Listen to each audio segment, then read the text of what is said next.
How to turn on double tap to wake option on Android. Hey everyone, welcome back to the channel. Today I'm going to show you guys a quick and easy way to turn on the double tap to wake option on your Android device. Now let's just jump right in. The very first thing you want to do here is open up your settings menu, and once you open it up, you need to find some other settings. So you just scroll down here and then find something called advanced features. It might be different depending on the version you have, but in most of the Android device, you can find a similar menu like this. Just go ahead and tap on advanced features. And once you are here, you can find something called motions and gestures.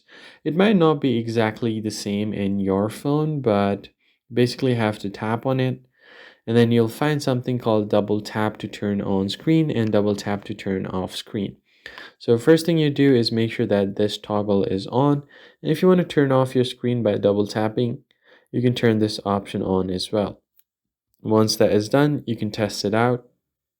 So here I'm on my home screen, and if I just double tap on my screen, it will turn it off. If I double tap again, it will turn it back on. So that's basically it, guys. If you found the tutorial helpful, hit the like button below and subscribe. I'll see you in the next one.